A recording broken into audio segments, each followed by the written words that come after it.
आएगा। मैं दावत दूंगा कारी अब्दुल गफ़ार शहीन साहब को कि वह अपने मखसूस अंदाज में गुफ्तगू फरमाएं।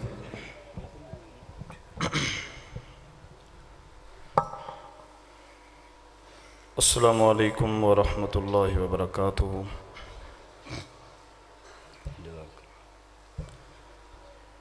अल्हम्दुलिल्लाहि नहमदुहु व नस्तईनुहु व नस्तगफिरुहु व नुअमिनु बिही व नतवक्कलु अलैहि व नऊज़ु बिल्लाहि मिन शुरूरि अनफुसिना व मिन सय्यिआति अअमालिना मन यहदिहिल्लाहु फला मुज़िल्ल लहु व मन युज़लिल फला हादिय लहु।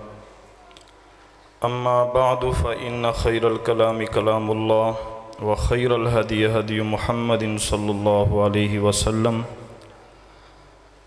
क़ाल अल्लाहु तबारक व तआला फ़ी क़ुरआनिल मजीद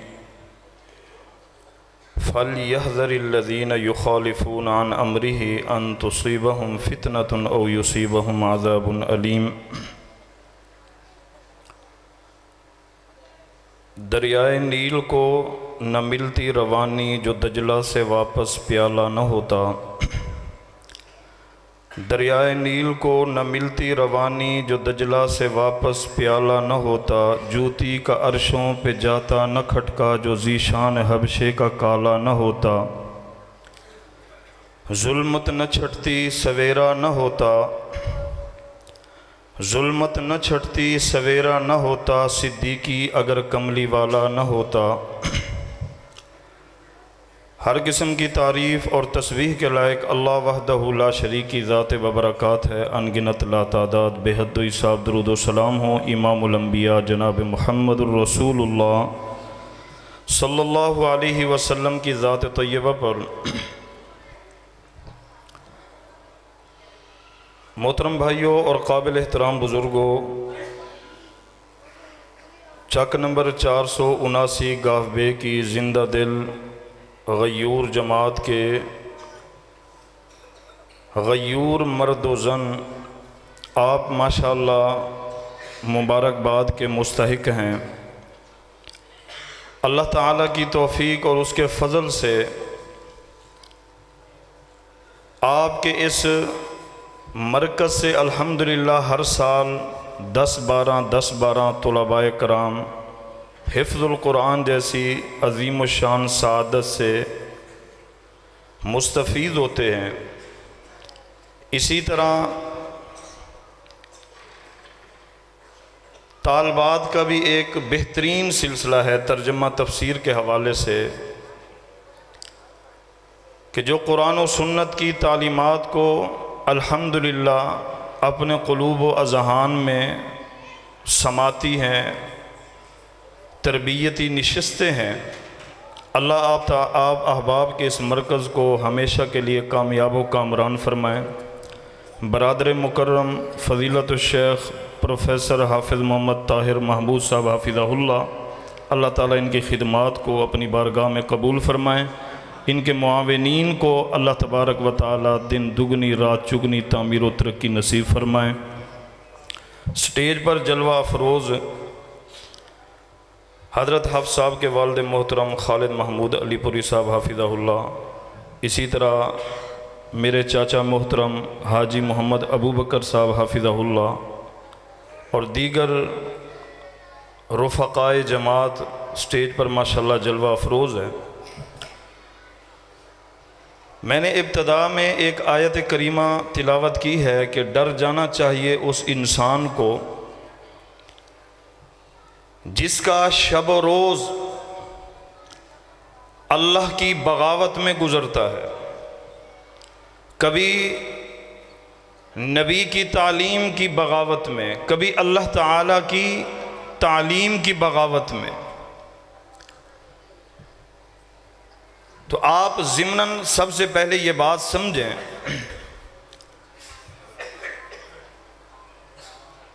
कुरान मुक़द्दस का जब नुज़ूल हुआ, जिस दौर में ख़ुसूसी तौर पर कुरान मुक़द्दस नाज़िल किया गया, वो दौर ज़ुबान व बयान का दौर था। उस दौर में बड़े बड़े अदीब किस्म के लोग थे, बड़े बड़े शायर टाइप लोग थे, बड़े बड़े ज़ुबान व बयान के माहिरीन थे। ज़ुबानी एतबार से वो तरक्की याफ्ता दौर था, किरदार के एतबार से जाहिलाना दौर था। कितने जाहिल थे वो लोग। मेरा वक़्त बिल्कुल मुख्तसर है, अहबाब तशरीफ़ फरमा रहे हैं और तवज्जो से मेरी बात को सुने। इंशाअल्लाह मैं आपको किसी न किसी मुनासिब नतीजे पर इंशाअल्लाह ला कर खड़ा करूँगा। तो उस दौर के अंदर कलाम को वुसअत थी, लेकिन किरदार में जाहिलियत थी। कितनी जाहिलियत थी? इतनी जाहिलियत थी कि एक खड़े हुए जिंदा ऊंट के जिस्म से जरूरत के मुताबिक गोश्त के टुकड़े काट लिए जाते थे। कितनी जाहिलियत थी। अगर कोई खातून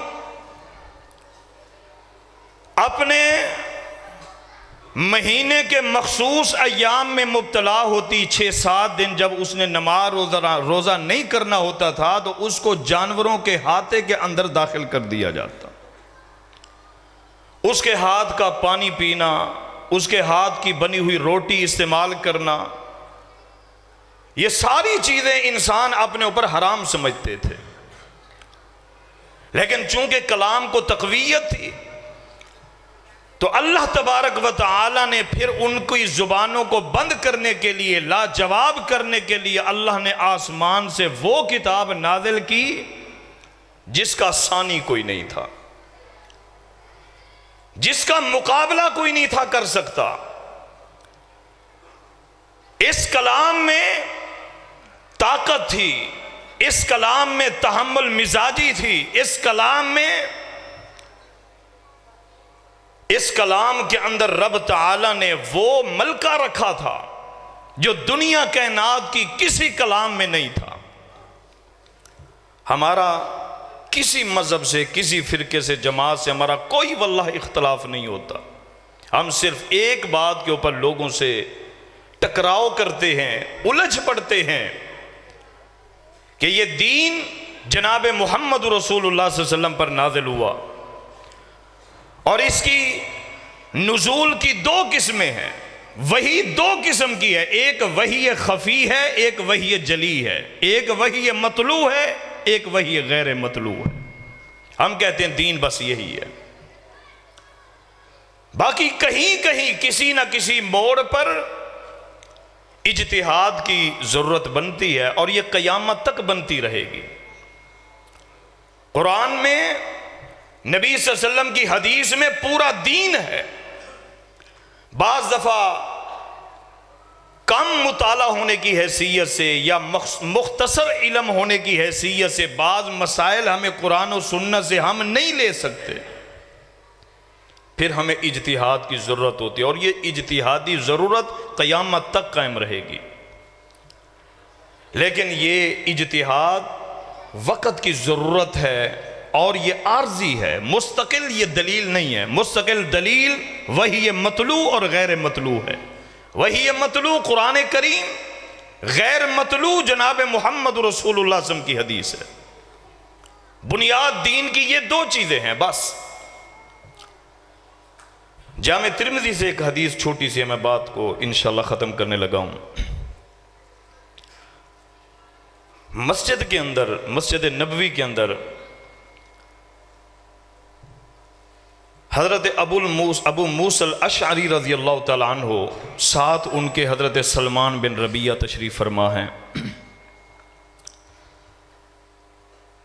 एक शख्स आया, मस्जिद में दाखिल हुआ, उसने सवाल किया कि जनाब मेरा एक दीनी मसला है, आप उस मसले का मुझे जवाब दें। हज़रत अबू मूसल अशअरी ने पूछा कि जनाब बयान करें अपना सवाल क्या है। उसने कहा जी मसला ये है कि एक बंदा फौत हुआ है, वरासा में उसकी एक बहन है, एक बेटी है, एक पोती है। ये बड़ा अहम तरीन मैं आपके सामने मसला रखने लगा हूँ। फौत होने वाले के वरासा में एक बेटी, एक बहन, एक पोती है। आप उसकी मिरास को कैसे तकसीम करेंगे? हज़रत अबू मूसा फरमाने लगे पूरी उस मैयत की जो जायदाद है उसको मैं 2 हिस्सों में तकसीम करूँगा। आधा हिस्सा बहन ले जाएगी, आधा हिस्सा उसकी बेटी ले जाएगी। उसने पूछा पोती? फरमाया पोती महरूम है, पोती को नहीं मिलेगा। हज़रत अबू मूसा अशरी ने यह क्यों कहा, पोती को महरूम क्यों किया? यहां पर उन्होंने इज्तिहाद किया। अबू मूसा अशरी रज़ी अल्लाह तआला अन्हु को बेटी का हिस्सा मालूम है कुरान और हदीस से, बहन का हिस्सा मालूम है, पोती का हिस्सा उनको कुरान और हदीस से मालूम नहीं था। उन्होंने फिर इज्तिहाद किया, और इज्तिहाद की जो हैसियत है ये आर्जी है, मुस्तकिल मसले का हल नहीं है। हजरत इमाम सुफियान सौरी रहमहुल्लाह फरमाते हैं, इज्तिहाद का मकाम शरीयत इस्लामिया में आप यूं समझें कि एक शख्स मजबूर है, हलाल उसके पास नहीं है, हराम पड़ा हुआ है, उसकी जान खतरे में है, अगर वो हराम नहीं खाता वो मर सकता है, उसकी जान चली जाएगी। वो इज़्तरारी कैफियत में अगर उस हराम का इतना कुछ खा ले कि उसकी जान बच जाए, तो जितना वो हराम खाएगा जान बचाने के लिए, शरीयत उसको ये कहती है कि तूने खाया हराम है, ये था हराम, खाया हराम है, लेकिन हराम खाने पर जो गुनाह होता है कम अज कम तेरी मजबूरी की वजह से तुझे अल्लाह वो गुनाह नहीं देगा। इज्तिहाद की हैसियत भी यही है। कुरान और सुन्नत से अगर कोई मसला हमें नाकिस इल्मी की बुनियाद पर ना मिले, इमाम इज्तिहाद करे, आलम दीन इज्तिहाद करे, लेकिन उस इज्तिहाद के मुकाबले में जब अल्लाह के कुरान की सही आयत आ जाए तो फिर इज्तिहाद की वैल्यू खत्म हो जाती है। इज्तिहाद आलम दीन ने किया, कुछ अरसे के बाद पता चला कि इसके मद्दे मुकाबिल नबी पाक सल्लल्लाहु अलैहि वसल्लम की सही हदीस आ गई, फिर सही हदीस मसले का मुस्तकिल हल है, इज्तिहाद की वैल्यू खत्म हो जाएगी। जब ये मसला बयान किया, पोती महरूम, बहन आधा हिस्सा, बेटी आधा हिस्सा, उसको ये नहीं कहा कि अब आप घर जाएं आपका मसला हल हो गया, ये नहीं कहा, बल्कि उसे तालीम दी कि आप जाएं, आपको अब्दुल्ला बिन मसूद रज़ी अल्लाह तआला अन्हु मिलेंगे, ये मसला जाकर उनसे डिस्कस करें, उनको बताएं कि अबू मूसा अशरी ने मेरे मसले का हल यूं निकाला है। फिर यहां पर एक जुमला बोला, अबू मूसा अशरी ने फरमाने लगे, इन्नहु सयुताबिउना, यकीनन जिस तरह मैंने मसला बताया है अब्दुल्ला बिन मसूद भी मेरी मुताबियत करेंगे, वो भी इसी तरह बताएंगे। बंदा चला गया, अब्दुल्ला बिन मसूद से मुलाकात हुई, अस्सलाम वालेकुम। वालेकुम सलाम। जनाब मैं मस्जिद से होके आ रहा हूँ, सलमान बिन रबिया अबू मूसा अशरी रज़ी अल्लाह तआला अन्हु तशरीफ़ फरमा हैं, मैंने मसला पूछा है, उन्होंने ये जवाब दिया, साथ मुझे ये भी कहा है कि अब्दुल्ला बिन मसूद से तहकीक भी कराओ, यकीन है कि वो भी हम जैसा ही, हमारे जैसा ही मसला आपको बताएंगे। जनाब अब्दुल्ला बिन मसूद ने मसले का जवाब देने से पहले उस आने वाले साइल को कहा, अगर मैंने मुताबकत की अबू मूसा अशरी की, फिर मैं गुमराह हो जाऊंगा और मैं हिदायत को खो जाऊंगा। मैं उस तरह मसला नहीं बताऊंगा जिस तरह अब्दुल्ला बिन मसूद फरमाते हैं अबू मूसा अशरी ने बताया। हालांकि अब्दुल्ला बिन मसूद अबू मूसा अशरी रज़ी अल्लाह तआला अन्हु की इल्मी कैफियत को जानते हैं, मकाम जानते हैं, मर्तबा जानते हैं। उनको पता है कि जब अबू मूसा अशरी रज़ी अल्लाह तआला अन्हु अपने छोटे से लश्कर के साथ मदीना में हिजरत करके तशरीफ़ लाए, उमर बिन ख़त्ताब से मुलाकात हुई। जनाब उमर बिन ख़त्ताब ने कहा, आयत करीमा नाज़िल हो गई है, अस्साबिक़ून अल अव्वलून मिनल मुहाजिरीन वल अंसार, तो लिहाजा जो सबकत कर चुके हैं, जिनको फजीलत अल्लाह ने देनी थी वो ले चुके हैं, आप इस हिजरत वाले फजीलत वाले मामले से आप पीछे रहे। जाकर इन्होंने अबू मूसा अशरी ने रसूलुल्लाह सल्लल्लाहु अलैहि वसल्लम से दरख्वास्त की, जनाबे वाला हमारे लिए तो ये उमर बिन ख़त्ताब ने अल्फाज कहे, हमारा आप सफ़र जानते हैं, हमारी आप सऊबतें जानते हैं, इस्लाम के लिए हमारी बेतहाशा कुर्बानियाँ जानते हैं और अजर हमें थोड़ा मिलेगा। आपने फरमाया चुप हो जाओ, मैं आपके इस मसले का जवाब जमात के सामने दूंगा।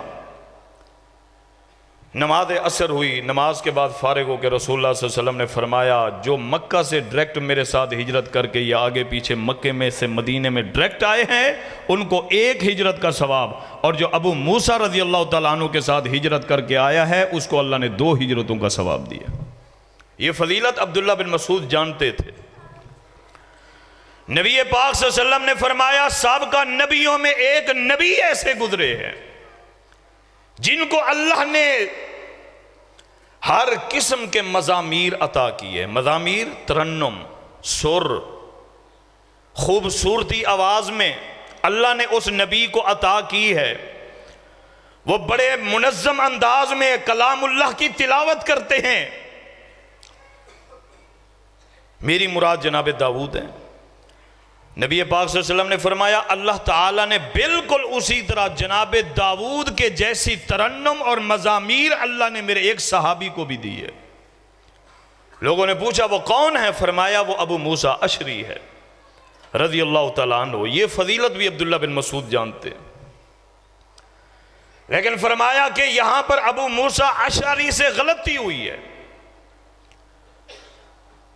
उन्होंने कहा फिर आप कैसे तकसीम करेंगे? फरमाया कि बिल्कुल यही इसी तरह का मसला नबी पाक सल्लल्लाहु अलैहि वसल्लम के सामने एक बंदा लेकर आया था कि एक बंदा फौत हुआ है, उसके वरासा में बेटी, पोती और बहन है। नबी पाक सल्लल्लाहु अलैहि वसल्लम ने उसके माल को टोटल को 6 हिस्सों में तकसीम किया।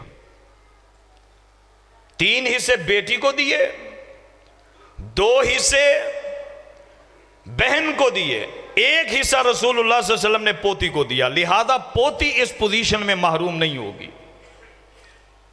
अब्दुल्ला बिन मसूद ने यह मसला बयान किया। और जनाब अबू मूसा अशरी ने पोती को महरूम क्यों किया था? उन्होंने इज्तिहाद किया। इज्तिहाद क्या किया? उनके जहन में रसूलुल्लाह सल्लल्लाहु अलैहि वसल्लम की एक हदीस आई कि जब करीब वाला मौजूद हो तो बाईद वाला, दूर वाला महरूम होता है। मसलन एक दादा फौत होता है, उसका बेटा भी है, पोता भी है। बेटा करीब है, पोता दूर है। तो बेटे की मौजूदगी में पोता जो है वो अपने दादा की मिरास से महरूम है। इस कानून को मद्देनजर रखते हुए जनाब अबू मूसा अशरी ने यह फैसला दिया कि चूंकि बेटी मौजूद है, बेटी की मौजूदगी में पोती महरूम है। अबू मूसा अशरी के इस फैसले को अब्दुल्ला बिन मसूद ने चैलेंज किया। उन्होंने कहा उनसे फैसला गलत हुआ है। हमारा यही इख्तलाफ है लोगों से। हम कहते हैं हमारी जबान आप खामोश कराएं, दलील से कराएं। हम किसी से उलझते नहीं है, टकराव हमारा और कुछ भी नहीं है। हम कहते हैं दीन की बुनियाद 2 चीजें हैं, एक वही मतलू है, गैर मतलू है। ये 2 बुनियादें हैं। इससे हटकर अगर आप कोई अमल करते हैं आप हमें दलील से मुतमईन करें, हमें बताएं ये अल्लाह के कुरान से है, मोहम्मद सल्लल्लाहु अलैहि वसल्लम की हदीस से है। रब्बे मोहम्मद की कसम हर पहलू में हम आपके साथ हैं। और हमारा क्या जुर्म है?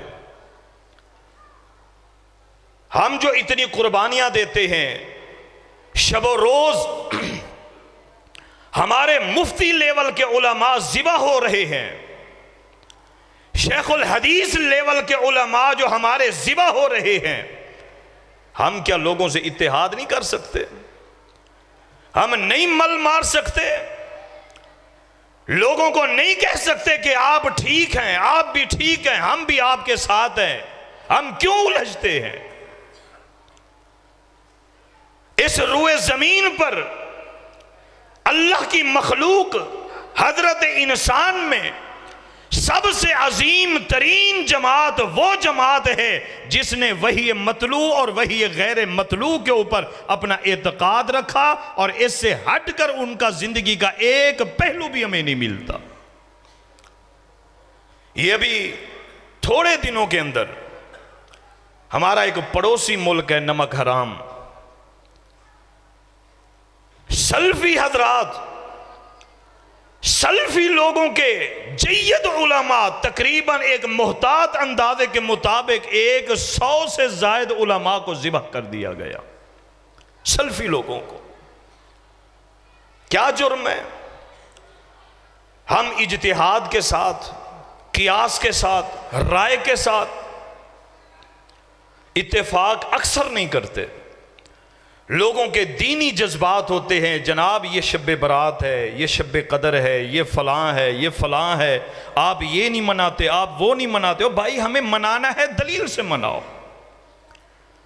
हम तो कुरान से ये समझ चुके हैं, फल यहज़रिल्लज़ीना युखालिफून अन अम्रिही अन तुसीबहुम फितनतुन औ युसीबहुम अज़ाबुन अलीम। उस बंदे को डर जाना चाहिए कहीं अल्लाह का अचानक अजाब आके उनको नेस्तो नबूत ना कर दे, जिनका शब रोज़ कुरान और सुन्नत की मुखालफत में गुजरता है। और ये माशाअल्लाह कौम के मुस्तकबिल के मामार हैं, जिन्होंने माशाअल्लाह हिफ्ज़ किया। मैं भी अल्लाह के फजल व करम से आज उन खुश नसीब वालिदैन में से, उनकी फहरिस्त में आज भी मैं शामिल हुआ। मेरा बेटा भी अल्हम्दुलिल्लाह हाफिज़ कुरान बना, और तय दिल से आपके पूरे इस जमाती नज़्म व ज़ब्त का मैं शुक्रगुजार हूँ। आपके इमाम व ख़तीब का मैं सारी ज़िंदगी शुक्रगुजार हूँ, जिनकी वसासत से रब ताला हमारे सरों पर इंशाअल्लाहुल अज़ीज़ वो ताज रखेंगे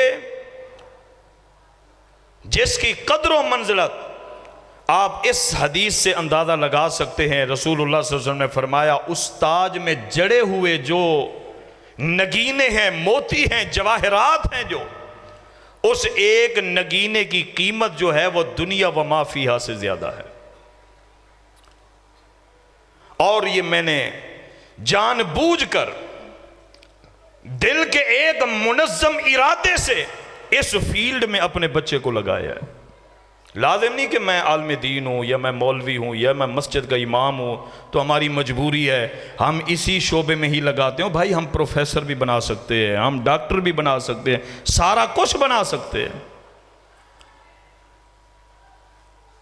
मुझे यह भी पता है कि जब मैं किसी कौम में बतौर इमाम के रहता हूँ, 4 साल, 8 साल, 10 साल जितनी मैंने इमामत की, उसके बाद जब मैं जमात को अलविदा कहूँ या वो मुझे कहें, उसके बाद वो मुझे मुसल्ले पे नहीं चढ़ने देते। मैं ये भी जानता हूँ, मैं ये भी जानता हूँ जब मैं मुसल्ले पर हूँ मेरा एहतराम है, मेरा तकद्दुस है, और मेरे पीछे वो अफराद खड़े हैं जो मेरे मुखालिफ हैं, सबसे बड़े मेरे साजिशी हैं, फिर भी मैं गुजारा करके चल रहा हूं। उलमा के साथ क्या क्या कुछ नहीं होता मैं सारा कुछ जानता हूं, उसके बावजूद मैंने अपने बेटे को इस फील्ड में उतारा है। ये दुनिया है, ये निज़ाम है, ये चलता रहेगा, ये चल के ख़त्म हो जाएगा। लेकिन जो रब ताला के हाँ अल्लाह के फजल व करम से मैं सुरखरू होऊंगा, मेरी आल औलाद होगी, अल्लाह के फजल से ये दुनिया के धक्के हमें भूल जाएंगे। ज़िमनन मैं एक छोटी सी हदीस बयान करके बात ख़त्म करता हूँ। बड़ी मारूफ हदीस है, आपके आलिम दीन हाफ़िज़ साहब ने अक्सर आपको सुनाई होगी जनाज़ों के मौके पर। एक शख्स जन्नत में है, अचानक दर्जा बुलंद हो जाता है। वो बंदा कहता है, या अल्लाह जो मैं आमाल करके आया हूं उसका इवज़, उसका बदला मुझे मिल चुका है, जन्नत में आ चुका हूं, अब ये अचानक दर्जा बुलंद क्यों हुआ है? अल्लाह उसको जवाब देंगे, आज तेरी औलाद ने तेरे लिए मग़फ़िरत की दुआ की है, जिसके नतीजे में अल्लाह ने तेरा दर्जा जन्नत में बुलंद कर दिया। दुआ कौन करती है? नेक औलाद करती है, बद औलाद करती है। बड़ी बड़ी पढ़ी लिखी बद औलादें मेरी आंखों के सामने दौड़ रही हैं, जो अपने शहीद बाबा का नाम बेचते हैं। बाप कमाल था, औलाद नालायक निकली। क्या जन्नत में बाप को सुकून है? सारा कुछ आप भी जानते हैं, हम भी जानते हैं। बहरहाल इस बज़म में आने का, ये टूटे फूटे चंद एक अल्फाज बयान करने का बुनियादी मकसद ये, दीन अल्लाह का कुरान है, दीन मोहम्मद रसूलुल्लाह सल्लल्लाहु अलैहि वसल्लम की हदीस है। उस ख़ास बज़म के लिए हम यहाँ पर जमा हुए हैं। आखिर में मैं दुआ करूँगा, अल्लाह इन हुफ़ाज़ कराम को अपने साया शफ़क़त तले रखे। अल्लाह इनको मौसम की, मुआशरे की तलख़ हवाओं से, फितनों से, शर से, फसादात से अल्लाह इनको तहफ़्फ़ुज़ नसीब फरमाए। अल्लाह इनको मुस्तक़बिल में कौम का मुअम्मार बनाए। अल्लाह इनको कुरान और सुन्नत का दाई बनाए और इनके ऊपर की जाने वाली मेहनत को अल्लाह ताला देख रहे हैं। अल्लाह इस मामले में जिन जिन लोगों की मेहनतें हैं, मुआवनतें हैं और कोशिशें हैं, अल्लाह तमाम के लिए इन हुफ़ाज़ कराम को रब ताला जो है वो बेहतरीन सदका जारिया बनाए। इन्हीं अल्फाज़ों पर मैं इक्तफ़ा करूँगा। वाखिर दावाना अनिल हम्दुलिल्लाहि रब्बिल आलमीन।